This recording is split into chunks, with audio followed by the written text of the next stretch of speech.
Today on Homemade Chow, I'm going to show you how I made this easy and effective canoe rack that can be attached to any 4x4 post or fence post as well, as you can see here. It's simple, easy to do.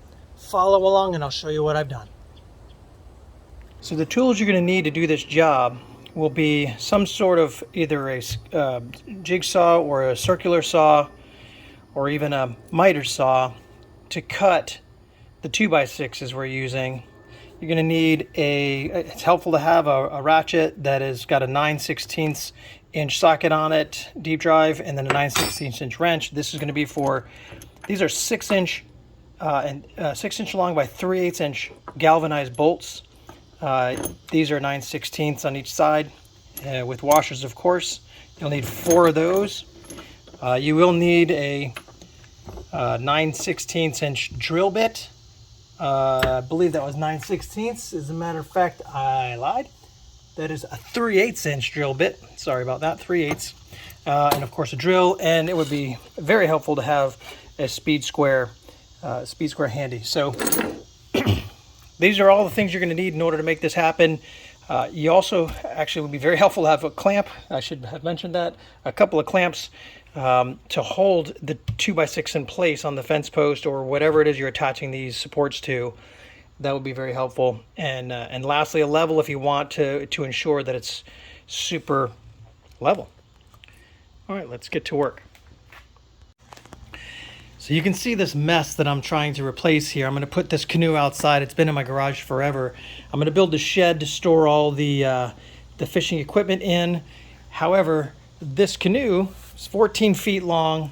The supports are going to go underneath. So you need to measure the distance from the farthest part of the canoe to the edge of the canoe where your supports are going to land. So obviously it's wider in the center than it is more towards the nose and the bow and the stern of the canoe, if there is one. In this particular case, 8 feet is 3 feet from the end here, because it's a 14-foot canoe, and 3 feet from the other end. So I know the distance from this edge to the farthest, widest point of the canoe over there, because that part will be resting up against the support if you're putting it up against a fence. You'll see what I mean in a moment. So I'm using exterior grade 2x6s for the support.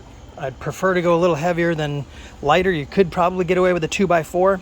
This piece has already been cut to 46 inches. That's the length I'm going to need after I trim off the piece that's going to fit up against the fence, and then I'd like to round off the edges so I don't have anything sharp that I might have when I put the canoe back on.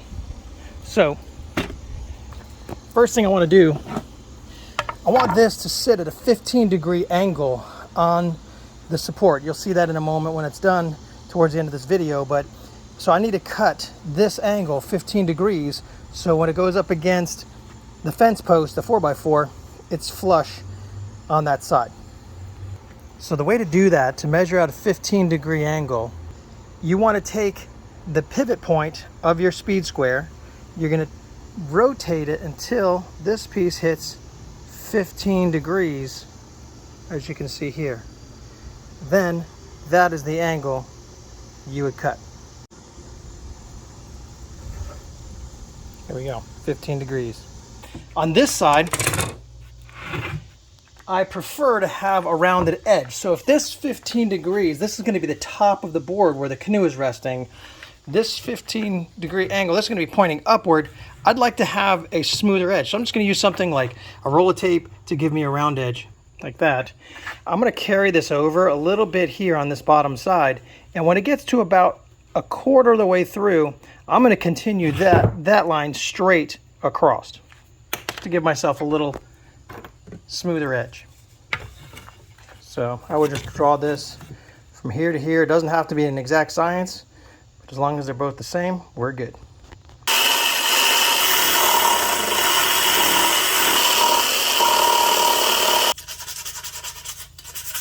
We're going to want to drill 2 holes in order to allow these bolts to go through here and into the fence post. So we know that this is going to be attached to a 4x4, so it's 3.5 inches is the measurement of a 4x4. So I'll draw myself another guideline here, so I know that I can drill these holes in the middle.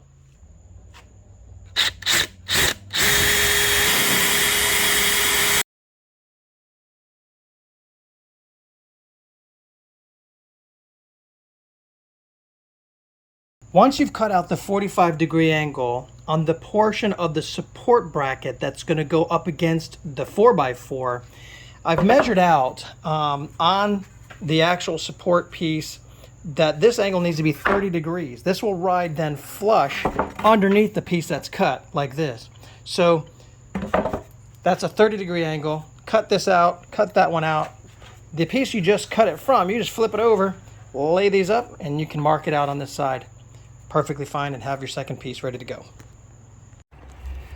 Okay, so I'm here doing this by myself. You need clamps in order to be able to hold this support arm onto the 4x4 fence post. Otherwise, it's just going to want to slide down. I have an extra piece of wood here, just a scrap piece that I threw out on here to help hold the front end of this up because the weight, it wants to just slide forward. So I've got this here. I will check with the level to ensure that these are the same height and everything is right. But this is how I've got it set up now. You can see on the other one that I've already attached. I've got the through bolts here. I put the washer on both sides so it doesn't go through here and here. And then I went ahead and connected the bottom support piece here with exterior screws. And then I've got a couple underneath here. This is flush, very smooth, very solid. I mean, it's going nowhere. Really, really solid. Again, this is a 15-degree angle that you see here.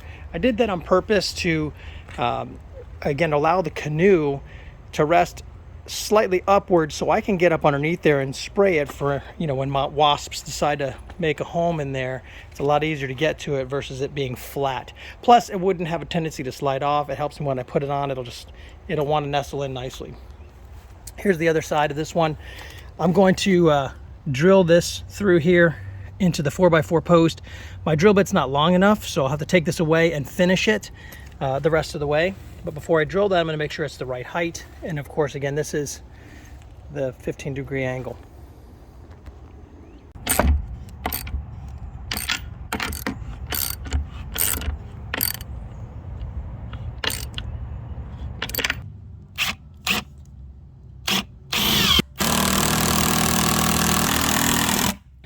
So here's the completed canoe rack. You can see that I stained the wood to match the rest of the fence. Fits great, very stable. Also wanted to point out that I've notched this top portion of the wood so the canoe would actually rest in it. You can see that there. The design behind that is so that the canoe, when it sits on the rack, the side of the canoe doesn't press up against the fence panel. You can see down here that technically it's not touching. Let's see if I can zoom in a little bit. It's not touching the fence at all by doing that, by having it rest inside that little notch. But I mean, you don't have to do that. I just thought over time it might be pressing against that fence panel and maybe push those pieces out. So here's a simple canoe rack made with just a couple of pieces of wood. Super simple, and hope it helped you out, gave you some ideas. Feel free to leave your comments, any questions down below. Thanks for watching, everyone.